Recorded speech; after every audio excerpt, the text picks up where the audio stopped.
everybody, and welcome to another episode of The Male Perspective. I am your host, Lana Reid, and today with me, I have all the way from Croatia, Mr. Garrett Daun. He is the radical undoing consultant, existential detective, host of the Art of NGF podcast, as well as the CEO of CommandZ. Garrett, welcome. Welcome to the show. Thank you for hanging out with me. Yeah, thanks for having me on. I was trying to figure out if I was going to get tongue twisted saying all of that, and for sure I did. But anyways, I got through it. So the first thing I did today, getting ready to speak with you, is I went to your website. And the thing that popped out at me is the opening line. And it says, "You might be a mutant. Ever felt like you're wasting your life, not able to harness your powers?" And I want you to kind of take a moment to go into that, because I think a lot of people are really stuck in that space, but they can't really put their finger on it or put a name to it. So what's all that about? Well, and that's somewhat of a recent development. I was watching the TV show Legion that was on the FX network, which is an excellent show. I recommend everybody check it out.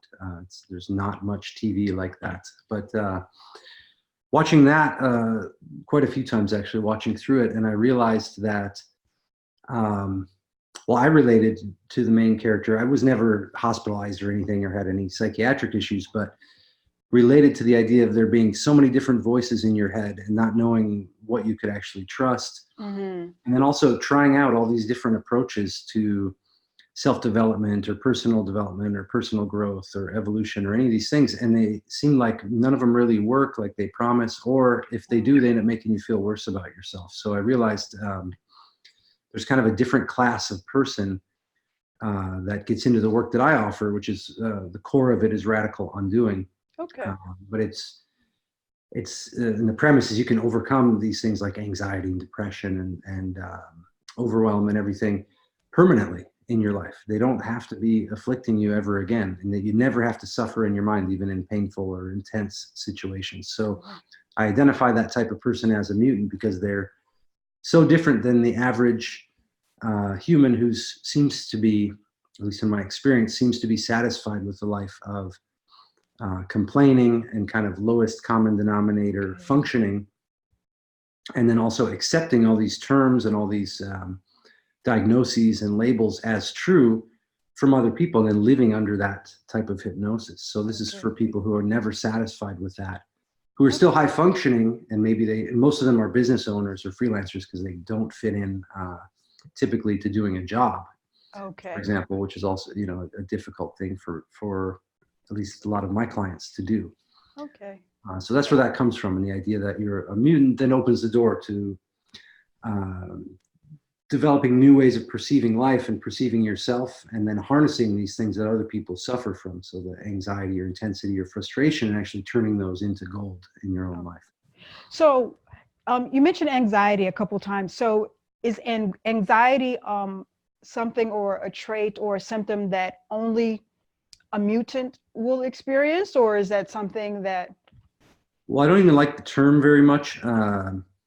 It's just that it's a term that's been put on people who don't fit into particular situations. So if a child doesn't feel comfortable sitting at a desk all day, then they're diagnosed with anxiety, for an example, or ADHD or whatever. And like, these things didn't even exist 200 years ago.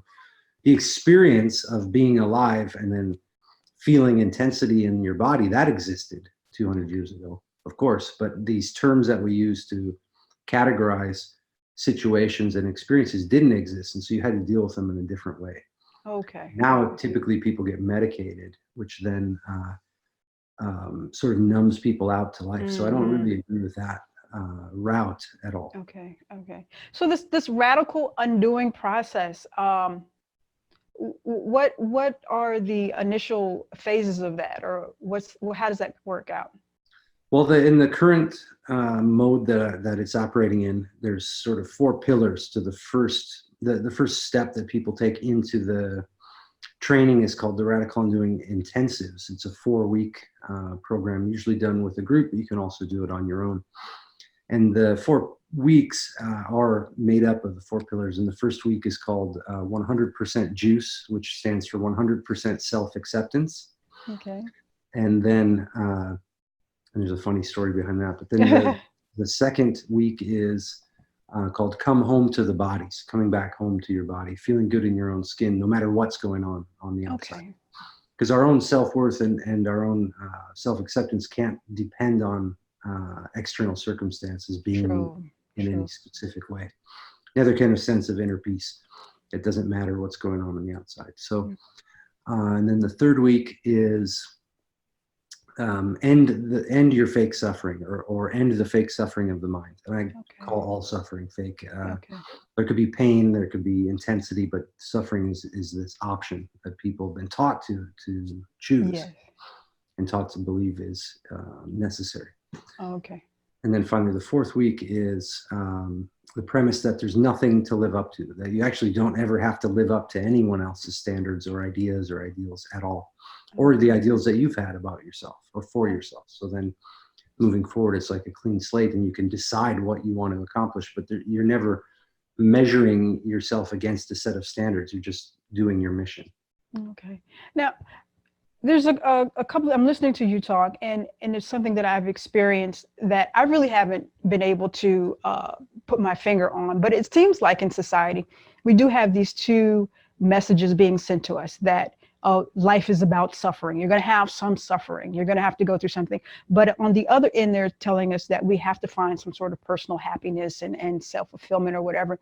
So where are we supposed to really be existing at? Because, you know, they're supposed to be suffering. We're supposed to suffer. Well, the challenges in life, well, I've recently sort of had a mindset switch about this year about obstacles and challenges. And I noticed that that my mindset about obstacles used to be that, oh, I can overcome anything, or I can defeat this obstacle. So it was this point and counterpoint sort of situation. And this year, through a series of realizations, I discovered something new inside myself of approaching obstacles or approaching challenges, and that is that they can actually be embraced, and not just on a mental level, like, okay, I'm going to embrace this, and you're telling yourself that, but it still feels like shit. Okay. But not on that level, but on the level of the only possible way to grow is through obstacles. So the Stoic philosophy that's getting kind of popular now, like in Ryan Holiday's book, The Obstacle is the Way, he talks about this a little bit. But it still didn't click for me quite yet. I mean, I see what he's saying, but it was like, oh no, this one is tough, or this sucks. And then I was talking with Matt Fury, did an interview with him, and he mentioned that every difficult situation has the seed of an equal or greater benefit within it for you. And then on another business training I was on, one of the guys said that stagnation happens when there is no adversary, when there is no resistance, but growth happens when there's a great adversary. Okay. So finally it clicked for me that every challenge I've ever had, what was the exact thing that got me to the next stage in my life. Okay. There's no other way to get there. Okay. It's not like you can just be like, everything's fine and I'm not doing anything and there's no resistance and you're suddenly going to grow or change or evolve. It just won't happen.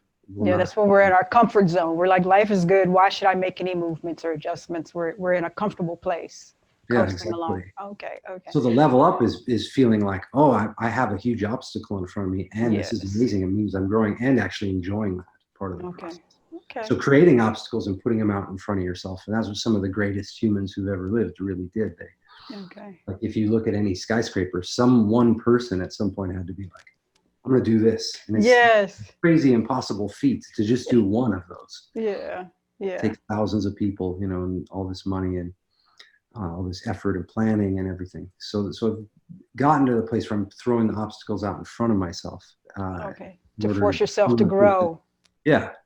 Okay, I like that, you know, and I guess we can all do that, you know, put yourself in a place to kind of consistently challenge yourself to grow to the next level. So, you know, I think we probably, I would like to think it's a process of staying in a constant state of evolution, probably. Exactly, yeah. Okay. Now the idea comes into yeah. Now you become different than all the other people around you. You know, you might notice if you've made any leaps in business or in changes in your life, suddenly half your friend group doesn't like you anymore, or they're resentful of your Yes. family, you know, people you were close to for 20 years, this kind of stuff happens. Yeah, that's the bummer part. I was just talking about that yesterday, how when you grow to the next level and you level up and you level up, you kind of have to leave some people back where they're at. We don't Yeah. all grow at the same time. We don't all evolve at the same time, you know, and that's kind of sad because sometimes these people are really dear to our heart, but Yeah. it is. Now I want to talk about CommandZ because you started this, well, two-part question. You started CommandZ in response to your dissatisfaction with what you saw in the personal growth market. So I want to know what was lacking, what you thought was lacking, and then I want to know exactly what is CommandZ. Hmm. Well, most of these systems that are available are either really top heavy, like 100% intellectual Okay. based. So you're just going to read and study and take on a new vocabulary or try to get yourself to think in a different way. Okay. We don't even know where thoughts come from or you know how to control them, and it's really impossible. So what I found was in most circles, and this isn't all, there's probably good stuff out there, but in most circles, people were just kind of pretending to agree with each other that they were getting the results they were after. And I saw this in yoga situations. I saw this, and I joined like a bunch of occult groups and a bunch of spiritual practices, and I noticed there was people weren't functioning on any in any new way, but they all had this new way of talking about and thinking I about see. themselves. But there wasn't any actual shift in awareness or consciousness. So then after many years or over 10 years of searching and trying all this stuff out, I realized nothing was really changing the way I wanted it to. And it was fun. I mean, I wouldn't trade that time, you know what I mean? It was adventurous. But then when I found the radical undoing work, it's a form of breathing and body movement that's not exactly like a system. A lot of other approaches are this system. You take on somebody's system. Whereas the undoing is kind of this meta method by which you break apart the chronic tensions in your own body. So, Okay. and then with breathing, it's extremely intense to experience, but also very pleasant. And because it's your own tensions and your own and your own conflicts in your own mind, dealing with your own path through life, it very quickly becomes organic. Even though I might have to say, okay, start with this exercise with the face and then the shoulders and the flopping over, something like that. But very quickly you make it your own because Okay. it's your face that's moving or your shoulders that are detensing, you know. Okay. So it becomes a way to discover who and what you actually are. And for me, before the first radical undoing session, I think I only had an idea of a body. And then Okay. after that radical undoing session, I was like, oh my God, I have this thing. Like I can move, if I think about it, I can move my toes and they're like a million miles away. Uh-huh. You know, this dramatic waking up to Okay. just having a body, just existing at all. Okay. So all of that is part of CommandZ? Yeah. Okay. Okay. That's the core sort of physical part of it. And then there's other types of training that go along with that. Okay. Okay. And just so this is all part of that 4 week. There's there's 2 full radical undoing sessions during that 4 week, and then a lot of the physical exercises every single day. Okay. So quite a hefty morning routine Okay. during the 4 weeks. Is why it's called an intensive. And then there's other things that you do as well, like different adventures and trying to think if there's any I could give away, but No. all kinds of different stuff that you have to do. Yeah. So is this an online experience or do you have like weekend retreats or how do people connect with you to do that? Well, we do it over Zoom. So Okay. it was a group over Zoom, but like the last one, there was a guy from Finland who came and stayed with me while he went through the process. And then I do every year in the summer, I do like a live in-person retreat. So that was in England the first 3 years, then in Norway, and then in England again this last time. And then this Okay. summer in July, it'll be July 17th through 24th. It'll be in Croatia this year. Okay. Okay. Cool. Now, you had mentioned something to me in the email when we were getting ready for today. You said that society sends men a message that they should be strong and take the leadership role. But you say, contradictory to that, men often feel weak, dependent, and make poor leaders. So why the difference? What is that about? Well, you know, and I'm not sure anymore if I would stand by the same that society sends that message, because more and more I look at it, it looks like society's trying to tell men it's okay to be totally weak and not take charge of anything. And you Okay. have a lot of this, some of the socialist mentality is leaning in that direction. Okay. Like, Okay. um, that men don't have to be leaders, but a lot of men do feel weak and they don't know how to be proper Okay. leaders, even what that might mean. A lot of times they think it just means do some, work in a coal mine or super hard work and toil all the time and Okay. just to take care of a family. But I think leadership comes in a lot of different forms and that people are just unaware of what it Okay. means. Now you say you have a lot of I want to say business people coming to you as clients or people in leadership positions that are Yeah, that are people who struggling with tension and stuff like that. yeah, exactly. How does that I guess maybe are they aware that they're carrying around this tension and it's affecting them being quality leaders in their business or Not always. Usually there's some sense that, and like I said, a lot of them are doing very well for they're high themselves. performers? Okay. But they either have, sometimes they'll have a distance between themselves and their family where Okay. they don't know how to relax and turn off from the business. Okay. Uh, or everything seems fine, but they feel like there must be something more to life or something missing and they don't know what it is. And then once they get started on the exercises, then they realize they become very aware of all the tension. Okay. That's almost the first thing that happens. You become acutely aware that you have loads of chronic tension going on in the body, but it's dropped out of awareness. Most people aren't aware of it until their body hurts. Okay. So I'm curious, do the clients that you get that come to you, do you find that they have tried other resources, other options, just like you before they came to you? Yeah, a lot of the clients have been seekers, or they went and tried different forms of meditation. A lot of that stuff's really confusing for people. Hmm. Uh, and they've tried, some of them come from the occult kind of circles, Aleister Hmm. Crowley, all that kind of stuff. And then other ones come from, like I said, they've tried yoga, um, different types of meditation, a lot of self-help and personal growth material. But one of the issues they've had with that, and that I had with that, was that um, most of the times you can't make it work like it's supposed to work. And then you feel like, oh, it must just be me that can't make this work. So something's wrong with me. And if you go through that Okay. multiple times, you start feeling worse and worse. Okay. Or if it does work and it's someone else's system, it's still kind of sending you the message like there's something wrong with you and you need to live up to this other standard. Gotcha. Gotcha. So Okay. the radical undoing kind of destroys that entire quest and then puts you Okay. back at ground zero in your body, in life, where you're like, Okay.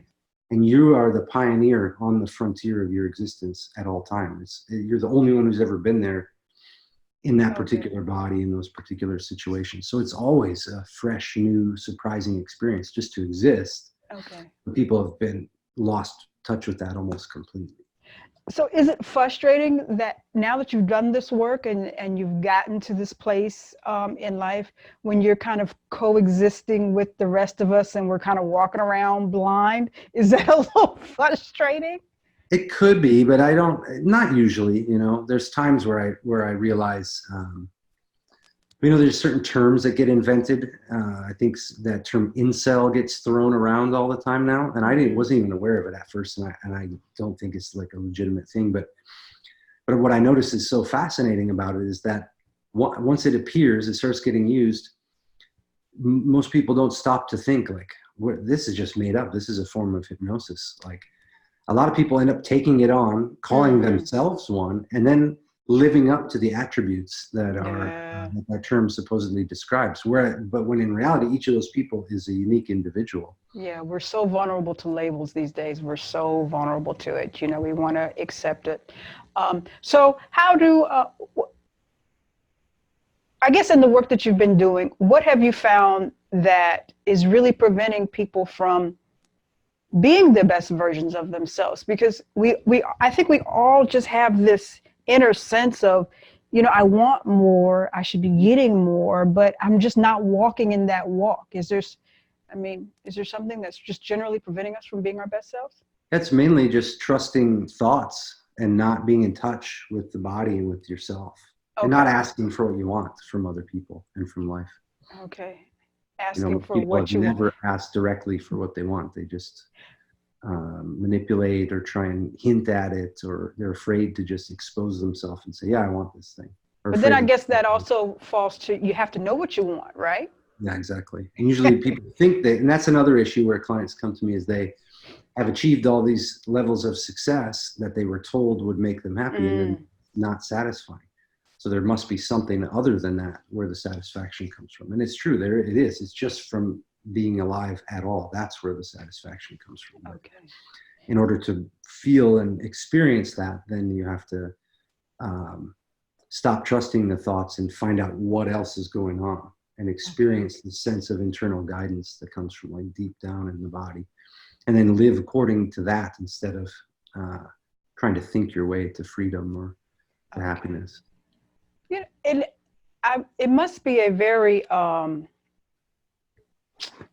don't know, the shift. I would think for me personally, because it's just naturally nature to have anxiety sometimes. So I'm about to walk into a business meeting, and a lot is riding on that. It seems to be a very difficult process, or it would appear to be a very difficult process to reduce that anxiety in some of these situations where, as human nature, we have, what is that called? The fight or flight instinct, Mm-hmm. So is it, do you find that it's very easy for people to let go of this anxiety? And, I hate the label, but, It's really easy with the right exercises. Yeah. Oh, okay. Extremely easy. It's like just, and the other thing that happens with the radical and doing body work is that you raise the frustration tolerance, which is kind of a fascinating thing. Okay. Or raise the anxiety tolerance so that you can actually handle more intensity and more aliveness in your body. Okay, that makes sense.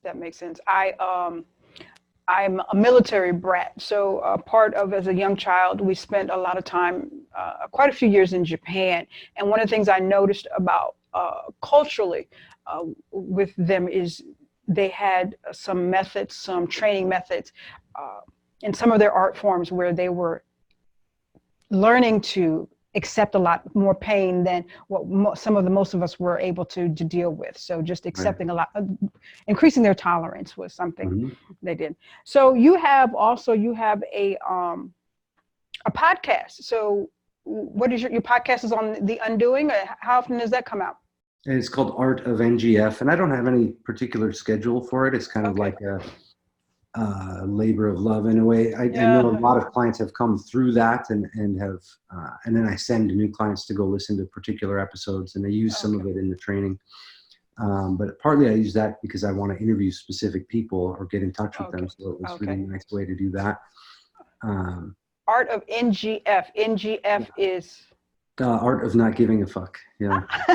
It's funny because there's a book titled that, but I had that going like before that book came out. But yeah, so I mean, there's plenty of room for everyone under that label. Okay, gotcha. Art of NGF. Yeah, that's the. Gotcha. That's Okay.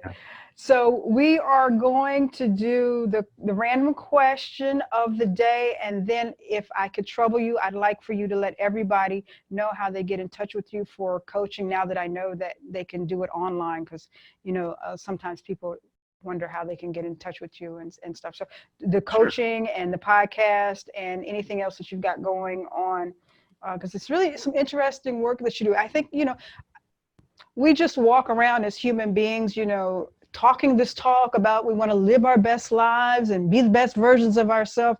But a lot of times, it's just talk, it's just talk. So it's nice when we run into people that can actually give us some guidance and some steps on how to actually do that. So people need to connect with you. So we're going to do the random question. It's really random. I don't know what we got here. Let's see what we got. Oh, well, this one's the easy one, I'm hoping. What is the best thing about being male? Best thing about being male, huh? Let's see. I guess I can only answer that for me, but I think it's being able to handle a lot of intensity, being able to be a leader, and being able to, and this is probably a controversial opinion, but I don't know that, of course, women can handle a lot of intensity, but I don't know that they're built to handle the same level of constant, relentless challenge and force that a lot of men end up handling. Men are men and women are women. I believe in the difference, and it all is supposed to be together and balance each other out. But we have to embrace our differences. So I Sure. appreciate So yeah, that. having that ability to have fortitude and persistence and determination, Awesome. and of course that applies to women as well. But I think that's in some ways that's a key trait of men. For men. Awesome, awesome. So let everybody know how they reach you for some radical undoing coaching and connect with you for podcasts and all of that good stuff. Yeah, so the training you can find out about at radicalundoing.com. And I don't talk a lot about what it contains. Kind of the same way the mechanic doesn't talk a lot about how he's going to fix your car. But yeah, I like it to be a surprise when people go through it. But at that site, you can get on the email list at radicalundoing.com. And then you can schedule a talk with me or one of my guys to see if the training's right for you. And then there's, like I said, the 4-week program, a 12-week program that goes beyond that. And then the podcast is Art of NGF. You can find that on iTunes, Spotify, and all those places. Okay. And then people can just add me on Facebook too. It's Garrett Daun, D-A-U-N. And then from there, I can add people into, we have CommandZ Academy for Mutant Evolution and Training, which is a group. So we have challenges and all kinds of different trainings and stuff going on in there as well. Mutant evolution. I love that term. That's nice. That's nice. So you also, I think I heard you say you're having like a live or event maybe sometime. Right. Yeah. So in July 17th through 24th, we will have the Radical Undoing workshop here in Croatia, out on the Danube River, in a really beautiful place that we went to. Okay, awesome. Yeah, and that it'll include all the lodging and the food and everything. So we have a caterer come out, or chef, and then prepare all the food, and we buy the food locally from all the different villages and farms. And so that's on the website as well? Not quite yet, but that will be on the website soon. And then if people get on the email list, then they'll get to be updated about everything. So. Okay. Well, Garrett, I've had a wonderful time talking to you. I'm always one for self-improvement and getting people to live better, but sometimes we just don't have, not everybody fits in a cookie cutter. So everybody needs different options and different varieties. So I'm glad to kind of hear what you're doing and the work that you're doing. I think it's wonderful and awesome. So I appreciate you, and I appreciate your time today. Yeah, thank you very much for having me on. It was nice to connect with you. Yeah, awesome. Well, everybody, that is all for this week's episode of The Male Perspective. I'm your host, Lana Reid, and I will see everybody next time.